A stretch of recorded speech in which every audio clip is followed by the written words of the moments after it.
Welcome to Learn Instrumentation Engineering YouTube channel. Today we are going to detailedly discuss about a reset philosophy in ESD function. So what is the main purpose of ESD reset in Trip and Interlocks, and how a reset function is executed in control room and field would be discussed in this video. So stay tuned to this video to gain more knowledge on instrumentation and control system engineering. In Learn Instrumentation Engineering YouTube channel, we discuss more on basic concepts and fundamentals of industrial instrumentation and automation, global updates which is happening in and around instrumentation, and we also cover latest technological news as well. So let's get into this video. This is the pump, and we have different control system over here: vibration monitoring system, PLC,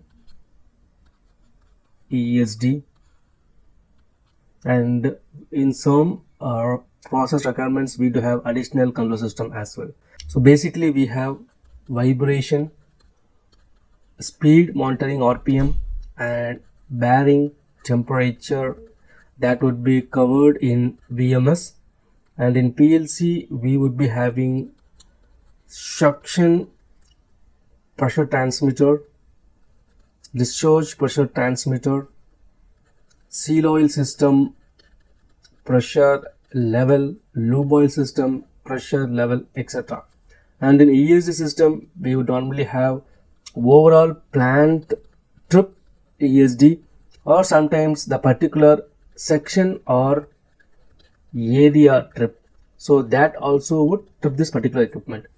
We have detailedly discussed about VMS control system, PLC control system, ESD control system in a dedicated video.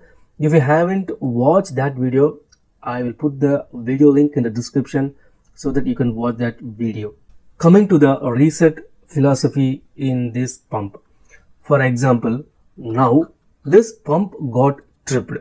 This pump got tripped in the field, and we found that trip has been activated from suction pressure transmitter, suction PSIT, and the trip initiator is PSLL. So a low pressure in the suction has activated a trip, and that have tripped this pump. Now this pump is in trip condition. So basically what would happen after the trip? So basically what would happen, the control room engineer or the field operator should ensure they have taken action or responded to this PSLL. So both CCR and field team would take action on this particular PSLL, and they would be rectifying this PSLL. So now PSLL is activated condition. Unless this PSLL gets deactivated, we cannot do reset function. So the reset function would be activated only when the pressure low gets deactivated or the pressure low become healthy. So the control room engineer and the field team would take adequate action to rectify the PSLL to start the pump again. When we discuss on reset function, depending upon the process requirement, there would be multiple reset function available in any trip and interlock system. There would be multiple reset function.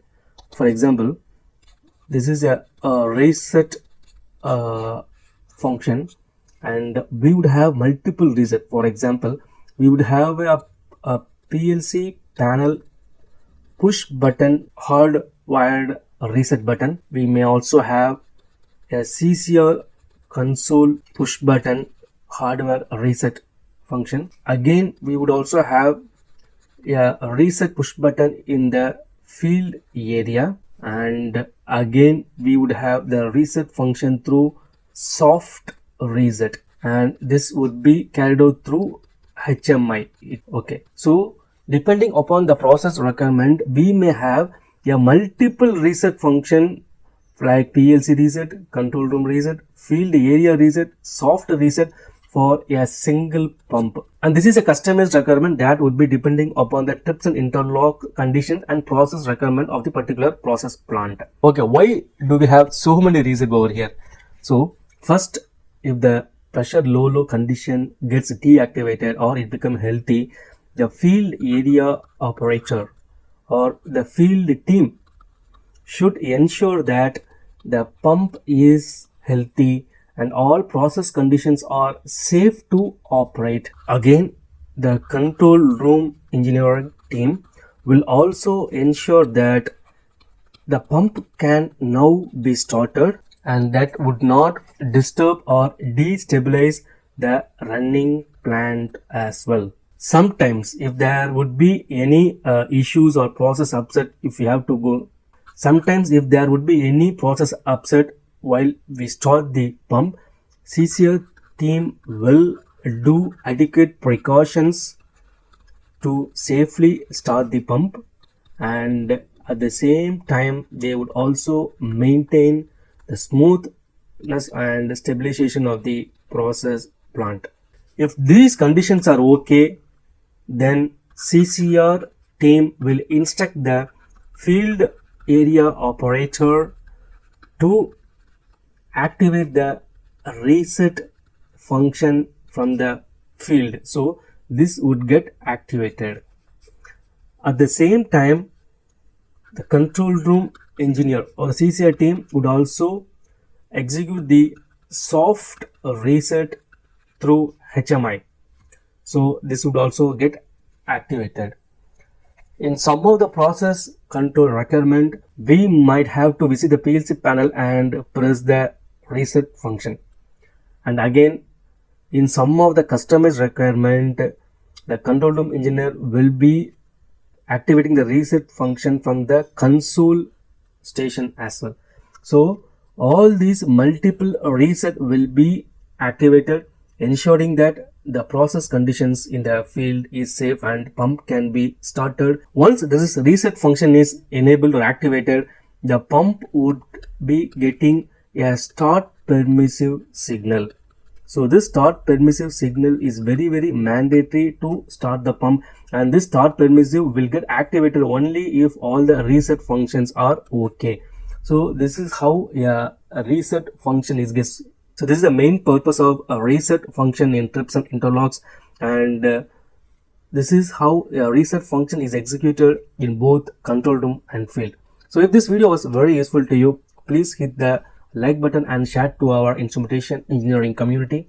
And if you want to watch such instrumentation and control system video, do subscribe to our channel Learn Instrumentation Engineering YouTube channel. Thank you.